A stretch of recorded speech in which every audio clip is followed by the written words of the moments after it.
probably will quickly move on. There is an offshore and drilling sector. That's again, as for the P multiples in the industry, that sector commands the maximum number of close to 50, and that's the oil exploration is growing very rapidly. And we have with us Mr. Kocher. He represents Dolphin Offshore, and maybe he could tell us something about what the opportunities in the offshore sector and how he's visualizing his company, and how to take it forward. There are a lot of opportunities in the offshore sector. I find that most of the Indian shipping companies haven't really exploited this field. Possibly because there were a lot of ups and downs. There's still a lot of opportunities coming up in the next few years. The major disadvantage is only one client. We're servicing only one client, is ONGC. And recently they come with a regulation that all vessels operating in Bombay has got to have a DP2 dynamic positioning distance. That all the vessels which are existing and the owners have got to spend money to upgrade those vessels or go for new ones. They come with another regulation that therefore not permit vessels over 20 years to operate, 20 or 20 years to operate in Bombay. Possibly these are the factors which the Indian owners have not really. But there are a whole lot of foreign oil companies which are working in exploration side. I'm just talking, this was one factor, talking about the supply vessels. But if you go on the rigs, I'm surprised why Indian owners have not really gone to rigs. That could be again, there was a time that the rigs rates were close to $50,000–$60,000 a day. It came down to $30,000. Some people got the figures. But today, jack-up rig, the chart rates $108,000 a day. So, of course, the initial cost also is high. But I think this one, and it's going to continue. The way trend is going on, is going to continue. We're going to deep water drilling. I think this is one field which our industry should look at. See, within the offshore sector, there are two categories. One is offshore supply vessels, which typically the shipping companies own, and then we have offshore rigs, which are the rig companies which own. And a lot of rigs in India are owned by foreign companies, which bring their rigs here. There is a company Aman, which has really added up a huge fleet of offshore rigs, as well as in Great Eastern Shipping there is a divestiture or the demerger taking place, whereby offshore division will be a separate company and shipping will be a separate company, and that's again going to grow very rapidly on the offshore side. They have placed some orders for the rigs. Mercator Lines, again a shipping company which has also placed order. Now from a regulatory angle, does GG Shipping look at both rigs as well as the shipping, or rigs come under, and we had an accident last year in which, because of which their whole again problems are coming on account of safety, and what's the sort of regulation, because again investors would be looking at it for the offshore sector. Who regulates the offshore asset sectors?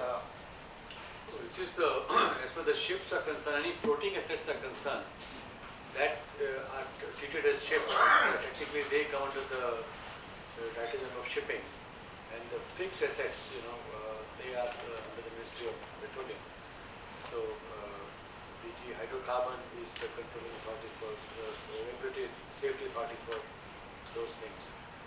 But again, its regime is rather loose, because technically, we have no port state control there, because there is no port there. Right. So really, and then there are national players and international players. The national players, I'm talking of the shipping and the offshore, the ships and the floating rigs. So the national players still come under the flag state regime, so they have certain checks. But the foreign players, there is virtually no check, because there is nobody to check there. And we can't effectively carry out port state control, because they are far off. Shipping and MMD has no helicopters. And even if we, then the problem also of the applicability of the Merchant Shipping Act itself is, because it is within the territorial waters, that is 12 miles, and it is outside 12 miles. So there are so many issues which are involved, which we really need to look at and have a level playing field in place, which and we are very, this is where we require the help for people like you, because when we talk of a regulatory regime, the main function of the Director General of Shipping is to implement the regulation. But and for implementing the regulation, you need to make the regulations. For making the regulation, you require lawyers, and I can tell you that we don't have a single lawyer in the whole ministry and the whole of Director General of Shipping, and so we then depend on people who are outside the ministry, and then there are a lot of vested interests, who when they make the laws, they make the laws to suit their convenience, and that sort of doesn't carry very far.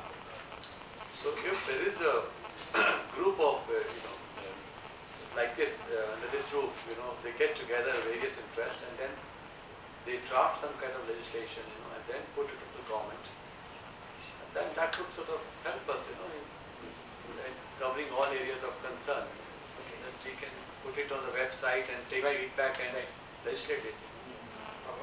But I think worldwide this offshore is rigs and platforms. Don't come under any these maritime regulations.